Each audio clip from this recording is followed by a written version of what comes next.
कल से शुरू होने वाले संसद के बजट सत्र को लेकर हुई सर्वदलीय बैठक। सत्ता पक्ष और विपक्ष के नेता रहे मौजूद। 23 जुलाई को पेश होगा देश का आम बजट।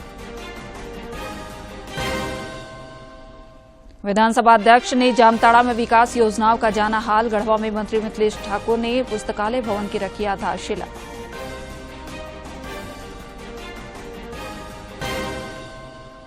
नेता प्रतिपक्ष अमर कुमार बावरी ने सरकार पर किसानों की उपेक्षा और उन्हें छलने का लगाया आरोप। किसानों को अनुदान पर मिले बीज की गुणवत्ता पर उठाए सवाल।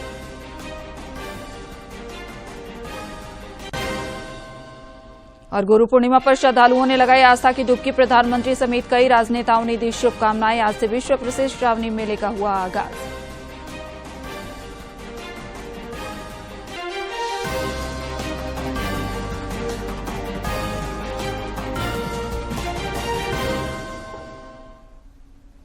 नमस्कार, खबरें झारखंड में आपका स्वागत है। मैं हूं आपके साथ प्रियंका मिश्रा और अब समाचार विस्तार से। संसद का बजट सत्र कल से शुरू हो रहा है। केंद्रीय वित्त मंत्री निर्मला सीतारमण 23 जुलाई को आम बजट पेश करेंगी। सदन के सुचारू संचालन के लिए सरकार की पहल पर आज सर्वदलीय बैठक आयोजित की गई, जिसमें सत्ता पक्ष और विपक्ष के नेता शामिल हुए।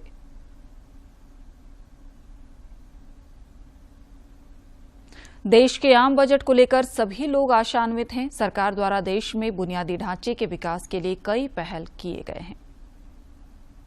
1 फरवरी 2024 को संसद में पेश किए गए अंतरिम बजट में वित्त मंत्री निर्मला सीतारमण ने बुनियादी ढांचे पर अब तक का सबसे बड़ा खर्च करने का ऐलान किया। भारत निर्माण को बढ़ावा देने के लिए इस साल इंफ्रास्ट्रक्चर पर 11,11,111 करोड़ रुपए खर्च का प्रावधान किया गया है। बीते साल की तुलना में ये 11% की बढ़त दिखाता है। जानकार मानते हैं कि अगर रोजगार की संभावनाओं को बढ़ाना है तो बुनियादी ढांचे पर निवेश बढ़ाना सबसे अच्छी रणनीति है। अगर आपको रोजगारी चाहिए तो रोजगारी बढ़ानी है तो इंफ्रास्ट्रक्चर इन्वेस्टमेंट सबसे बेस्ट पॉलिसी है उसको करने के लिए, और वही ये मोदी गवर्नमेंट ने पिछले 4-5 सालों में की है। देश को $5 ट्रिलियन की अर्थव्यवस्था बनाने के लिए बुनियादी ढांचे पर फोकस सरकार की नीतियों में भी स्पष्ट नजर आता है। किसी भी अर्थव्यवस्था में निवेश करने से पहले निवेशक बुनियादी ढांचे के विकास को एक अहम पैमाने के तौर पर देखते हैं। ताजा आंकड़ों में बुनियादी ढांचे पर सरकार का कुल खर्च जीडीपी का 3.4% तक पहुंच चुका है। देश के ज्यादातर शहरों में नमो भारत और मेट्रो सेवाओं की पहुंच को बढ़ाने पर इस बजट में फोकस हो सकता है। रेलवे इंफ्रास्ट्रक्चर के साथ साथ नई रेलगाड़ियों के विकास पर भी केंद्र सरकार बजटीय आवंटन बढ़ा सकती है। गति शक्ति मिशन के लिए अंतरिम बजट में घोषित 3 इकोनॉमिक कॉरिडोर पर भी वित्त मंत्री का फोकस होगा। टियर 2, टियर 3 शहरों में बुनियादी ढांचे के निर्माण और स्मार्ट सिटी परियोजना के आवंटन पर भी सभी की निगाहें होंगी। देश में लॉजिस्टिक कॉस्ट को कम करने के लिए मल्टी मॉडल कनेक्टिविटी पर भी बजट का फोकस हो सकता है। विश्व बैंक की रिपोर्ट के मुताबिक भारत सरकार को शहरों में बुनियादी ढांचे के विकास के लिए अगले कुछ सालों में 7 लाख करोड़ रुपए के निवेश की जरूरत होगी। उम्मीद है कि शहरी विकास के परियोजनाओं और सार्वजनिक परिवहन के लिए वित्त मंत्री अतिरिक्त फंड की व्यवस्था भी कर सकती हैं। Ajay Mishra, DD news, Delhi. विधानसभा अध्यक्ष रविंद्र नाथ महतो ने जामताड़ा में योजनाओं की समीक्षा कर उन्हें ससमय पूरा करने का निर्देश दिया। विधानसभा अध्यक्ष रविंद्र नाथ महतो ने जामताड़ा सर्किट हाउस में जिले के विभिन्न विभागों के अधिकारियों के साथ बैठक कर विकास एवं जन कल्याणकारी योजनाओं का हाल जाना और आवश्यक दिशा निर्देश दिए। सरकार के द्वारा जो संचालित योजना जो हमारे जिला में चल रहा है, हमारे विधानसभा में चल रहा है, हमारे ब्लॉक में चल रहा है, उन तमाम योजनाओं के समीक्षा करने के लिए हम लोग यहाँ पर बैठे हुए हैं। सारे लोग यहाँ पर उपस्थित थे। सारे लोगों से बारी बारी से हर विभाग का चर्चा हम लोगों ने किया कि आपको कौन कौन सा काम करने का जिम्मेदारी मिला है और उस जिम्मेदारी को आप कितना प्रतिशत में निभाए, जो निभाए वो कैसे, जो नहीं निभा पाए उसमें क्या क्या अड़चन है, तमाम विषय पर चर्चा हुई। श्री महतो ने योजनाओं के बेहतर क्रियान्वयन पर बल देते हुए विसंगतियों और अड़चनों को दूर कर उन्हें ससमय पूरा करने का निर्देश भी दिया। काम में विलम्ब हो रहा है, कुछ काम ऐसा भी आया जिसमें समय से जो निर्माण होना था वो समय से निर्माण नहीं हो पाया, विलम्ब हो रहा है। उस विलम्ब का भी इरेडिकेशन करने के लिए, उसका भी दूर करने के लिए हम लोगों ने व्यापक चर्चा की ताकि सरकार के द्वारा संचालित योजना ससमय निर्माण हो। उम्मीद की जानी चाहिए कि विधानसभा अध्यक्ष के निर्देशों सुझावों पर अमल होगा और जन आकांक्षाएं पूर्ण होंगी। जामताड़ा से सुभाष प्रसाद सिंह की रिपोर्ट। मंत्री सत्यानंद भोक्ता ने चतरा के गिद्धौर प्रखंड कार्यालय सभागार में आयोजित परिसंपत्ति एवं साइकिल वितरण समारोह में हिस्सा लिया। इस दौरान उन्होंने लाभुकों के बीच मनरेगा जॉब कार्ड, सर्वजन पेंशन और अबुआ आवास योजना समेत अन्य योजनाओं के स्वीकृति पत्र बांटे। उन्होंने किसानों के बीच बीज का भी वितरण किया, साथ ही छात्र छात्राओं को साइकिल प्रदान किया। इस मौके पर जिले के उपायुक्त समेत कई गणमान्य लोग मौजूद थे। मंत्री सत्यानंद भोक्ता ने चतरा में जिला स्तरीय स्कूल और बैंक टू स्कूल कैंपेन कार्यशाला का उद्घाटन किया। इस दौरान बच्चों के विद्यालय में नामांकन और उपस्थिति सुनिश्चित करने पर चर्चा हुई। श्री भोक्ता ने अपने संबोधन में गुणवत्तापूर्ण शिक्षा पर जोर दिया। मौके पर जिले के उपायुक्त रमेश घोलप समेत कई अन्य लोग मौजूद थे।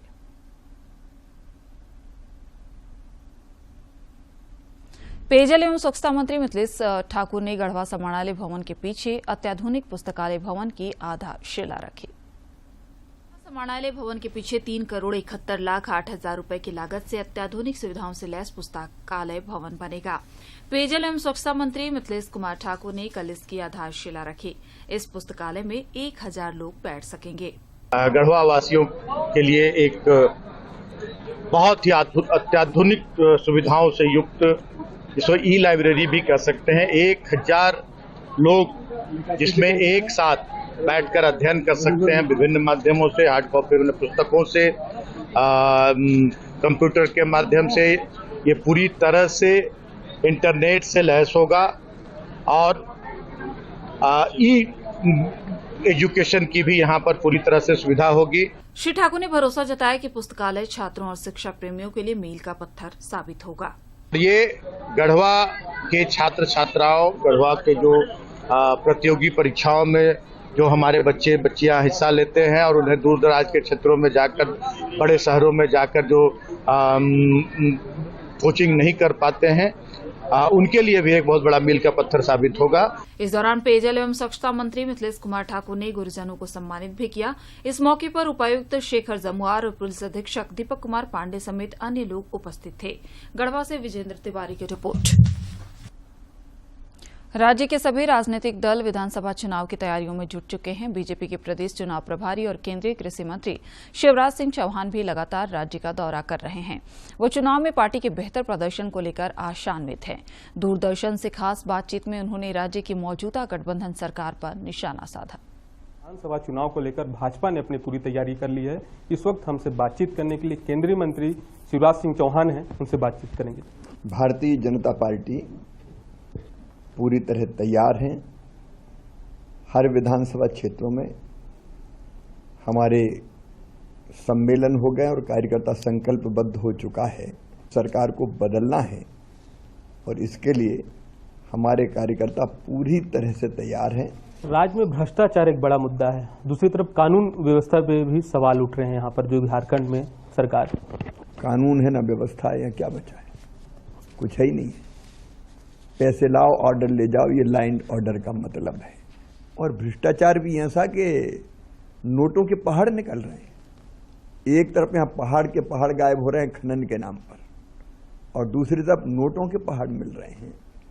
झारखंड जैसी लूट मैंने अपनी जिंदगी में किसी राज्य में नहीं देखी। आने वाले विधानसभा चुनाव में बीजेपी किन मुद्दों को लेकर जा रही है जनता के बीच? मुद्दा है सुरक्षा का, झारखंड की मुद्दा है झारखंड की अस्मिता बचाने का, मुद्दा है वादा खिलाफी का। इन्होंने कहा था 5 लाख लोगों को रोजगार देंगे, एक नौकरी नहीं मिली, बेरोजगारी भत्ता नहीं मिला। इन्होंने कहा था कि 2 लाख रुपया तक घर खर्च के, चूल्हा खर्च के लिए बहनों को दिया जाएगा। एक धेला दिया क्या? एक वादा पूरा नहीं किया। बहनों को 50 लाख तक की जमीन खरीदने पर रजिस्ट्री शुल्क केवल 1 रुपया लगता था, वो सुविधा छीन ली। विकास ठप्प पड़ा हुआ है। झारखंड विधानसभा चुनाव में बीजेपी जीत हासिल करती है तो क्या बड़ा फैसला होगा? भारतीय जनता पार्टी अपना संकल्प पत्र बना रही है। समाज के हर वर्ग से हम चर्चा करेंगे और झारखंड की जन आकांक्षाओं को पूरा करने का हमारा संकल्प पत्र होगा। उसकी तैयारी हमने प्रारंभ कर दी। ये थे केंद्रीय मंत्री शिवराज चौहान, जो डीडी न्यूज से अलग अलग मुद्दों पर बात कर रहे थे। अपने कैमरा सहयोगी विकास के साथ सोमेश पटेल, डीडी न्यूज, रांची, झारखंड। रक्षा राज्य मंत्री सह सांसद संजय सेठ ने रांची में कल पारा शिक्षकों पर पुलिस के बल प्रयोग को दुर्भाग्यपूर्ण बताया। उन्होंने सोशल मीडिया पर एक वीडियो साझा कर आरोप लगाया कि राज्य के युवाओं को नौकरी के बदले लाठी और आंसू गैस के गोले मिल रहे हैं। श्री सेठ ने कहा कि जनता इस तानाशाही का जवाब देगी। नेता प्रतिपक्ष अमर कुमार बावरी ने सरकार पर किसानों की उपेक्षा करने और उन्हें छलने का आरोप लगाया है। एक सोशल मीडिया पोस्ट में श्री बावरी ने कहा कि हेमंत सोरेन सरकार ने किसानों को भी नहीं छोड़ा। बीज की गुणवत्ता पर सवाल उठाते हुए नेता प्रतिपक्ष ने कहा कि अनुदान पर मिले बीज खराब निकलने से राज्य में खेती 3 महीने पिछड़ गई। अनुदान पर मिले बीज में अंकुरण नहीं होने से किसानों में भारी आक्रोश है। शिक्षा के ढांचागत सुविधाओं के विकास के दावों के इतर गढ़वा के बेलचंपा सरकारी मध्य विद्यालय में हकीकत कुछ और ही नजर आती है। देखिए खास रिपोर्ट। गढ़वा के बेलचंपा सरकारी मध्य विद्यालय में गांव के करीब 340 छात्र छात्राएं आज भी चटाई पर बैठकर पढ़ने को मजबूर हैं। इतना ही नहीं, दशकों पुराने इस विद्यालय में 340 विद्यार्थियों के लिए मात्र 2 कमरे उपलब्ध हैं। विद्यालय के प्राचार्य श्याम कुमार ने कई बार शिक्षा विभाग को सारी व्यवस्था से अवगत कराया, लेकिन हालात जस के तस हैं। पास लगभग 350 बच्चे हैं, रूम 2 है, ऑफिस भी नहीं, उसी से काम चला रहे हैं। इस स्कूल में 6 शिक्षक हैं जो 2 कमरों में 340 विद्यार्थियों को पढ़ाते हैं। छात्र छात्राओं को शिक्षकों से कोई शिकायत नहीं है, उन्हें सिर्फ बेहतर सुविधाओं की दरकार है। से यही उम्मीद रखते हैं कि हम लोग के जल्द से जल्द क्लास बढ़ाने का कृपया करें, और हम लोग गरीब परिवार से भी हैं, इसलिए हम लोग सरकारी विद्यालय में पढ़ते हैं और हमारे यहाँ का टीचर भी बहुत अच्छे हैं। हम लोग पर बढ़िया से बढ़िया शिक्षा भी देते हैं। खिड़की देख से पानी आता है ना, तो डर भी जाता है ना, तो हम लोग नहीं बैठ नहीं पाते हैं। विद्यार्थियों ने अपने कष्ट को सुनाते हुए सरकार से कमरों और बेंच की मांग की है। मेरे क्लास बहुत छोटा है, कभी कभी पानी आता है तो हम लोग की खिड़की से झटास भी मारता है। हम लोग का क्लास बहुत छोटा है। बच्चे देश के भविष्य हैं, आवश्यकता है उन्हें सभी सुविधाएं मिल सके ताकि वो परिवार, राज्य और देश का नाम रोशन कर सकें। गढ़वा से विजेंद्र तिवारी की रिपोर्ट। रक्षा राज्य मंत्री सह रांची सांसद संजय सेठ की पहल पर आज से रांची भागलपुर विशेष ट्रेन का परिचालन शुरू होने जा रहा है। आज रात्रि 9:20 पर रांची रेलवे स्टेशन से इस रेलगाड़ी की रवानगी होगी। यह ट्रेन सप्ताह में 2 दिन चलेगी।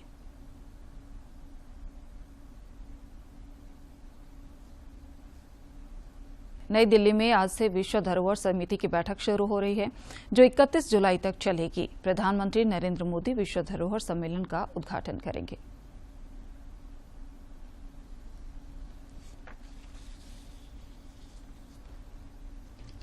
भारत पहली बार यूनेस्को विश्व धरोहर सम्मेलन के 46वें सत्र की मेजबानी कर रहा है। देश अतिथियों के स्वागत के लिए तैयार है। इस बैठक के माध्यम से भारत को एक बार जहां अपनी विरासत को पूरे विश्व के पटल पर रखने का अवसर मिलेगा, दुनिया भर से आने वाले डेलीगेट्स को हमें भारत की विरासत का रखरखाव जिस तरह से माननीय प्रधानमंत्री जी के नेतृत्व में देश की सरकार कर रही है, इसको शोकेस करने का अवसर मिलेगा। हम अपनी विरासत को किस तरह से प्रधानता दे करके उसके साथ में देश को जोड़े रहने के लिए, आम जनमानस को जोड़े रहने के लिए काम कर रहे हैं, इसको दिखाने का अवसर तो मिलेगा ही। साथ ही साथ में भारत ने जिस तरह से विकास किया है, उस विकास को भी, भारत के इंफ्रास्ट्रक्चर डेवलपमेंट को भी, भारत के टूरिज्म क्षेत्र में हुए डेवलपमेंट को भी, और भारत के डिफरेंट मॉडर्न साइंसेज के सेक्टर में हुए डेवलपमेंट को भी दिखाने का निश्चित ही एक अवसर हम सब लोगों के पास में होगा। भारत मंडपम एक बार फिर G20 की तरह जगमगा उठेगा। यहाँ 21 जुलाई से 31 जुलाई तक विश्व धरोहर सम्मेलन का आयोजन हो रहा है। इस आयोजन में यूनेस्को की महानिदेशक मैडम आड्रे अजोले और यूनेस्को विश्व धरोहर सचिवालय के अन्य वरिष्ठ अधिकारी तथा विभिन्न देशों के सांस्कृतिक मंत्री, राजदूत और क्षेत्र विशेषज्ञ जैसे व्यक्ति भी उपस्थित रहेंगे। सम्मेलन का उद्घाटन प्रधानमंत्री नरेंद्र मोदी करेंगे। विश्व धरोहर स्थलों की पहचान, संरक्षण और प्रबंधन को लेकर इस सम्मेलन में चर्चा होगी। इस सम्मेलन में यूनेस्को की महासभा द्वारा चुने गए 21 सदस्य देशों के प्रतिनिधि शामिल होंगे। भारत अपने वैभव और विरासत के लिए जाना जाता है। भारत में यूनेस्को विश्व धरोहर स्थलों की संख्या 42 हो गई है, जिन्हें सांस्कृतिक, प्राकृतिक और मिश्रित विरासत की श्रेणी में रखा गया है। महाराष्ट्र की अजंता की गुफाएं, उड़ीसा का सूर्य मंदिर, आगरा का ताजमहल, पश्चिम बंगाल का शांति निकेतन और जयपुर शहर आदि कुल मिलाकर 34 सांस्कृतिक धरोहर हैं। वहीं पश्चिम बंगाल के सुंदरवन राष्ट्रीय उद्यान, हिमाचल प्रदेश का ग्रेट हिमालयन नेशनल पार्क एवं असम के कांजीरंगा राष्ट्रीय उद्यान समेत 7 प्राकृतिक धरोहर की श्रेणी में है तथा सिक्किम से कंचनजंगा राष्ट्रीय उद्यान मिश्रित विरासत की श्रेणी में है। अपनी धरोहर और संस्कृति के प्रति प्रधानमंत्री की सजगता का एक बड़ा उदाहरण ये भी है कि पिछले 10 वर्षों में 12 स्थलों को विश्व धरोहर में शामिल किया गया है। सम्मेलन के दौरान कई सांस्कृतिक कार्यक्रमों का आयोजन किया जाएगा और प्रदर्शनी भी लगेगी। इनमें मुख्य रूप से पर्यटन मंत्रालय द्वारा हस्तशिल्प उत्पादकों की प्रदर्शनी, UPI वन वर्ल्ड, आयुष मंत्रालय द्वारा आयुर्वेद की विश्व प्रसिद्ध प्राचीन परंपरा पर एक प्रदर्शनी शामिल है। साथ ही सर्वे संतु निरामया के संदेश के साथ अतिथि योग और ध्यान भी करेंगे। इस मेजबानी से भारत की अंतर्राष्ट्रीय छवि और सांस्कृतिक महत्व को भी बल मिलेगा। यूनेस्को के इस सम्मेलन का आयोजन भारत की धरोहर और पर्यटन क्षेत्र में नई संभावनाओं के द्वार खोलेगा, जिससे भारतीय संस्कृति को वैश्विक पहचान मिलेगी। ये आयोजन भारत के लिए गौरव का विषय है और देश की धरोहर को संरक्षित और प्रोत्साहित करने की दिशा में एक महत्वपूर्ण कदम है। DD न्यूज के लिए डॉक्टर सुयश शर्मा की रिपोर्ट।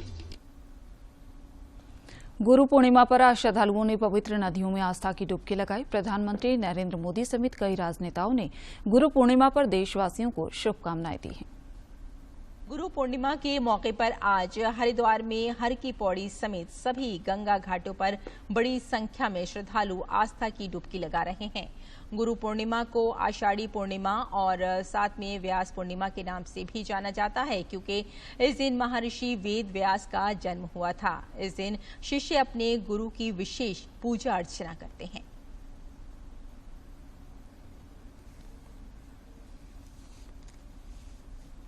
राजकीय श्रावणी मेला महोत्सव का बिहार झारखंड के सीमा दुमा में आज उद्घाटन हुआ। इस मौके पर मंत्री मिथिलेश ठाकुर, दीपिका पांडे सिंह और विधायक नारायण दास भी मौजूद रहे। सभी सामने श्री सुरेश शाह जी,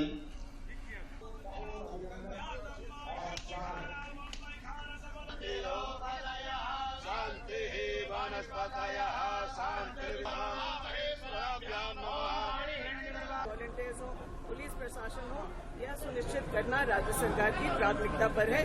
आदरणीय मुख्यमंत्री जी ने यहाँ आकर के जिस तरीके से समीक्षा की और निर्देश दिए हैं, यह साबित करता है कि हमारी जो सरकार है वो कृत संकल्प है कि श्रद्धालु यहाँ आए और एक अभूतपूर्व यहाँ से अनुभव लेकर के जाएं।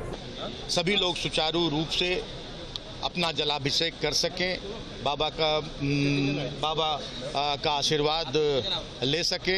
इस पर हमारे माननीय मुख्यमंत्री पूरी तरह से उनकी नज़र है, काफ़ी गंभीर है। कल ही उन्होंने समीक्षा भी की है। आज हम 2 मंत्री, मैं और मेरे साथ दीपिका पांडे जी आज आकर इस मेले का विधिवत उद्घाटन किया। इस बार संयोग है कि सावन महीने की शुरुआत सोमवारी से हो रही है। इसे लेकर जहां भक्तों में उत्साह है, वहीं दुमका जिला प्रशासन श्रद्धालुओं को बेहतर सेवा, सुरक्षा और सुविधा के लिए संकल्पित नजर आ रहा है। बासुकीनाथ धाम श्रावणी मेला आज से शुरू हो गया है। 1 माह तक चलने वाले इस मेले में देश विदेश से लाखों कांवरिया और शिव भक्त बासुकीनाथ धाम आएंगे और बाबा का जलाभिषेक करेंगे। दुमका के उपायुक्त ए दोदरे ने मेले में आने वाले भक्तों को बेहतर सेवा, सुरक्षा और सुविधा का भरोसा दिलाया है। हम लोगों का सरकार की तरफ से फैसिलिटीज देना है। यात्री लोग जो आएंगे उनके लिए हम लोग कोशिश करेंगे कि बहुत अच्छे से फीलिंग उनको आए और बाबा का भव्य दर्शन के लिए हम लोग सभी को फैसिलिटेट करेंगे। दुमका में तैयारियों की अगर बात की जाए तो कांवरिया पथ और बासुकीनाथ बस स्टैंड में शिव भक्तों के लिए टेंट सिटी बनाकर तैयार किया गया है। प्रसाद और खाद्य वस्तुओं की कीमतें भी तय कर दी गई हैं। मंदिर में प्रवेश के लिए कतार व्यवस्था को भी दुरुस्त किया गया है। प्रशासनिक अधिकारियों की विभिन्न टीमों ने मंदिर प्रांगण और मेला क्षेत्र का निरीक्षण कर सभी तैयारियों का जायजा भी लिया है। रिव्यू कर रहे हैं, अभी फिजिकली भी हम लोग इंस्पेक्शन करेंगे। तो अभी मोटा मोटा हम लोग तैयारी ऑलमोस्ट लास्ट स्टेज में है। हम लोग कोशिश करेंगे कि इस बार भव्य पूजा मेला का आयोजन करें। बासुकीनाथ धाम में पूरे सावन माह में बाबा का स्पर्श पूजन बंद रहेगा। भक्त अर्घा के माध्यम से जलार्पण कर सकेंगे। मेले में विधि व्यवस्था को बनाए रखने के लिए अतिरिक्त पुलिस बल की तैनाती की गई है। अस्थायी एवं चलन चिकित्सा शिविर दिन रात भक्तों की सेवा में लगे रहेंगे।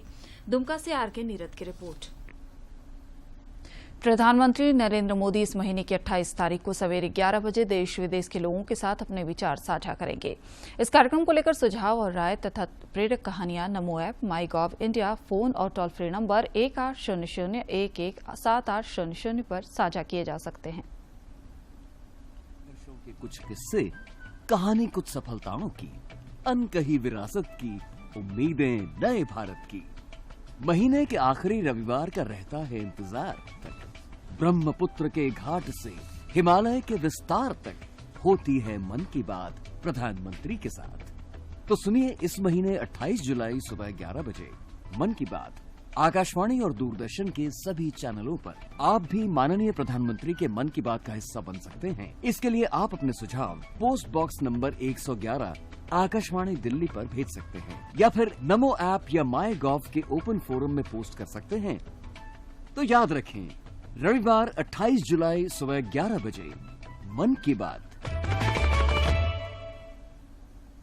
राज्य में पिछले 36 घंटे के दौरान मानसून कमजोर रहा। कुछ स्थानों पर हल्के से मध्यम दर्जे की बारिश दर्ज की गई। मौसम विज्ञान केंद्र रांची के वैज्ञानिकों ने बताया कि आज कुछ इलाकों में आंधी और वज्रपात की आशंका है। कल राज्य के दक्षिण पूर्वी और उससे सटे मध्य भागों में बारिश के आसार हैं। वहीं 23 जुलाई को राज्य के दक्षिणी और उससे सटे पश्चिमी तथा मध्य भागों में भारी बारिश हो सकती है। इसके लिए येलो अलर्ट जारी किया गया है। राज्य में अब तक औसतन 51% बारिश कम हुई है।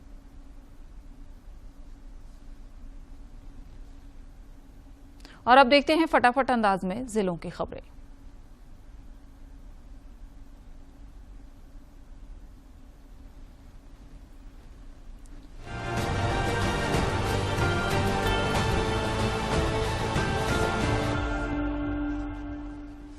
पूर्व केंद्रीय मंत्री अर्जुन मुंडा समेत अन्य नेताओं ने रांची के प्रभात तारा स्कूल मैदान में वृक्षारोपण कर पर्यावरण संरक्षण का संदेश दिया।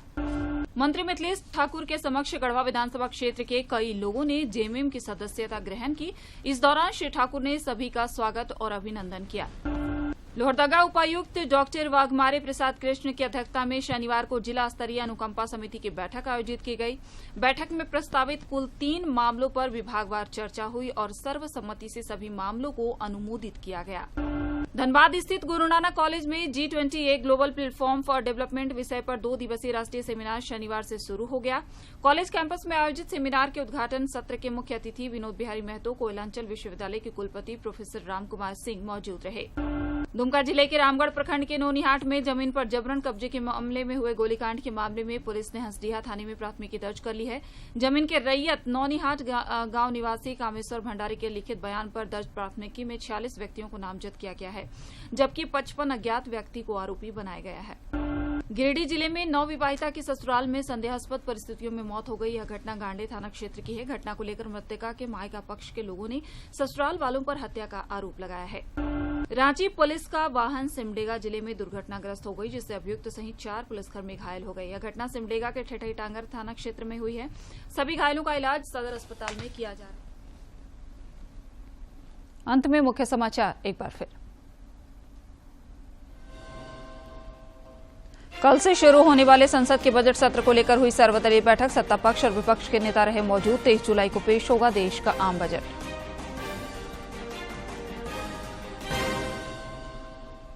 विधानसभा अध्यक्ष ने जामताड़ा में विकास योजनाओं का जाना हाल। गढ़वा में मंत्री मिथिलेश ठाकुर ने पुस्तकालय भवन की रखी आधारशिला।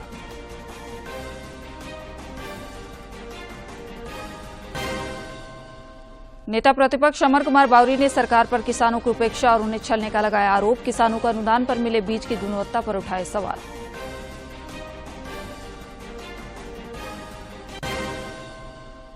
और गुरु पूर्णिमा पर श्रद्धालुओं ने लगाई आस्था की डुबकी। प्रधानमंत्री समेत कई राजनेताओं ने दी शुभकामनाएं। आज से विश्व प्रसिद्ध श्रावणी मेले का हुआ आगाज।